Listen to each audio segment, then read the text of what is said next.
Hey guys, Instructor Pilot Chris. I'm going to bring you on a fun adventure today.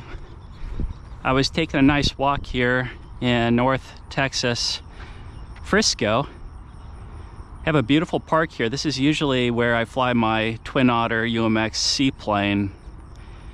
And I noticed that the city workers came and put these big mounds of dirt in the pond. And I was trying to figure out why they did that, and then I saw that they had turtles, and so they were actually making this little environment for the turtles to sunbathe. So I thought that was pretty cool. But then following that thought, I said, how cool would it be to land my helicopter on that? Which brought another idea of risk management, something I wanted to chat about briefly. There's different kinds of risks, and my first thought was, obviously, if this goes badly and there's a few things that can happen, I can get stuck on that island, or perhaps in trying to land on that dirt island, I might not succeed. I can end up in the water and face the potential for a total loss of my helicopter. Electronics and water don't really go well together. So you're kind of looking at, when you're doing a flight, just like a real one, you're analyzing risk. And so there's certain things you can do to mitigate that. You know, one of them being I just charge my flight pack to the fullest. And that gives me the best option to try to fly over that little island and get back with maximum amount of reserve, just like you would with an aircraft with full flight tanks of fuel. So that's something I did. Conveniently this morning there is almost no wind, so that's the element of weather and external factors. I also do not have people cutting grass here, which is nice, so it's kind of quiet. I can hear, I don't know if those are crickets, but some kind of insect and birds and nice cool breeze. It's just a perfect environment for trying this. However, the risk remains. So probability of success, I would say, is pretty high, but the severity of failure is also very high. If it doesn't go as planned, I'm facing a complete loss. So that's always something to consider when you're looking at any kind of flight, whether it's full size or model. What are the risks you are taking? And there are always risks. Even if you're at a flying field, you have the risk of mid-air collision, of just pilot error. Maybe you goofed up and you crashed. So there's always risk. It's just to what degree of risk, and if you know of the risk in advance, certainly try to mitigate that. For example, if it was blowing 10, 15 miles an hour, I would not be trying this today. There's other things. If I personally wasn't feeling well, I wouldn't be doing this today. And that's also something that's applied in general aviation. It's the I'm safe checklist. And so you have different ways to remember safety. Safety is always paramount. Before I get into that though, I do have another option here. So going back to managing risk, if I want to land on an island, and I have two, is there perhaps one that's better than the other? And so for that decision, I got proximity to water, or I should say to the shoreline. It looks like that one's a little bit farther from the shoreline than this one. So being closer is a good idea. Maybe also looking at the surface, it's kind of hard to tell, but how flat is that so that I don't get stuck over there or get knocked over? That one looks a little bit rocky. I do like the proximity. I certainly do not want to go in that water. In fact, I don't know that I will, no matter what, go into that water. It's pretty murky, and frankly, it looks pretty nasty. But I will go over to this other island here and see if it's maybe a little more level. But back to safety with the I'm safe checklist, and I'll probably mess this up, but each letter means something. So I, illness, am I ill? M, are you on any kind of medication that might alter your performance? S, stress. Everybody's got stress. There's good stress and bad stress. But if you're going through a job loss or something, you know, there's certain kinds of stress that you maybe don't want to put yourself in the cockpit. A, alcohol. 8 hours bottle to throttle, but primarily don't drink and fly ever. Even if it's out of your system, you might have side effects from prior days of drinking, so that's always a bad idea. That's what's next here. F, fatigue. Did you get any sleep last night? Has your sleep been interrupted? And E, I've heard this with eating or emotion. You know, some people get hangry. There's other emotional events that are taking place. So those are just things as a pilot to think about is, am I safe? So I am looking at, I'm attempting to see if this one's a little bit more level. I think it is. I'm thinking it is a little bit level, more level. I'm gonna give it a shot with that island there. It is farther, so I'll have to be aware of this, but I think we're gonna try this. So fingers crossed. I really do not want to end up in the water, and I could avoid that by not doing this at all. But then what would the fun be if you don't do things you want to try with your RC equipment, right? All right, so I'll go ahead and power up. We'll do a safety check, pre-flight.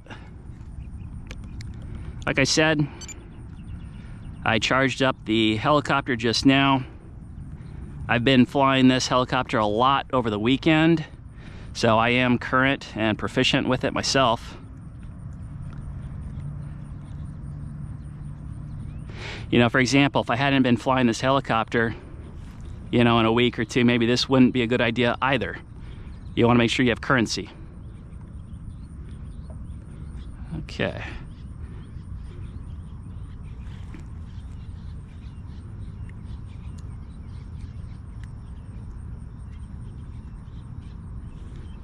Trying to get the helicopter to connect here. It's already bound, but I got the flashing light. I'm waiting for it to go solid. There we go. I think that might have been it.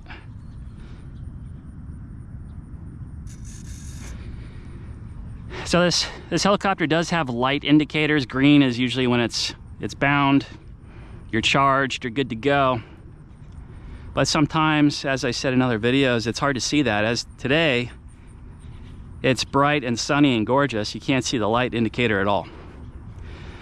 All right, so we're gonna try this. We're gonna try it quick and hope for the best.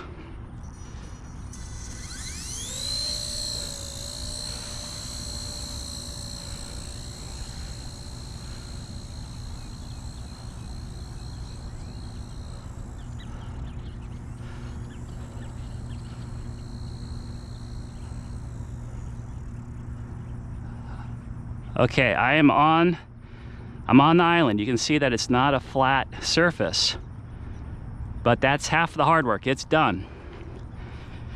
Mission accomplished, kind of, halfway anyway. So now what I need to be careful about, I need to be careful that as I apply throttle, that the rotation doesn't create an imbalance and knock this thing over, because as I said, I really do not want to go in that water, and in fact, I probably won't. So if this doesn't go well, I'm going to lose my helicopter. But the goal now is to be ready to go on the sticks, meaning if it starts to wobble, that I'm going to apply full throttle and be ready to correct. If it goes to plan, it's going to be quick and uneventful. But I'm thinking about the risks. So that's what I'm prepared to do, so that I'm ready to do it should it happen. Again, just like a plane, you prepare for engine scenarios, failures on takeoff, so that there is no time to think about it, you just execute. That's the same thing we're gonna try here, and hopefully we'll be successful. So I'm gonna ramp up the power slowly, but be ready to go, ready to apply full throttle and fly this thing as necessary. Once I get airborne, I might do a lap around this little cool island and then back to shore. Here we go. All right, we're airborne. Do my little lap that I want to do.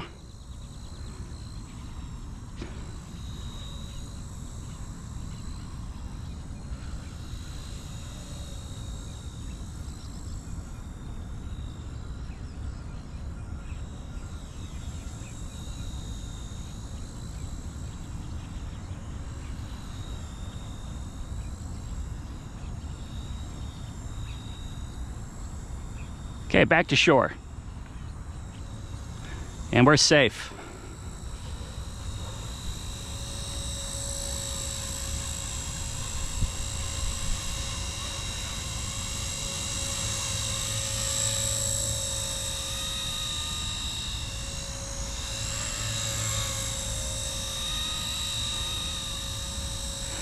So something that I didn't call out earlier because I didn't realize it, we do have glassy conditions today. And as you can see behind the aircraft, if you look at the water, you can see the clouds. This is a huge risk. I am a seaplane pilot in real life as well. And this is one of the most dangerous conditions when you're landing a real aircraft, is when the water is glassy like this. You can't see where the actual touchdown point is when you're landing. So there is a proper procedure for that. But the problem is, if you're not careful, when you're landing a seaplane on water that has glassy conditions, since you can't see where the water line starts, there's a good chance that you'll fly directly into the water without flaring, because simply you can't tell how high you are. The water is so reflective, it's like a mirror, which is beautiful, but really dangerous. So for seaplane flying, you really want to have just a light breeze, so there's some ripples. You don't want heavy chop, and you don't want it to be clear. You just want a nice cool breeze with some ripples. That way, as a pilot, you can tell where does the water line start, and that way you can plan your approach and flaring as needed. Well, this is fun. I'm glad this worked out. I hope you enjoyed it. I hope you learned something. Please like and subscribe. I am trying to grow my channel. Please drop a comment.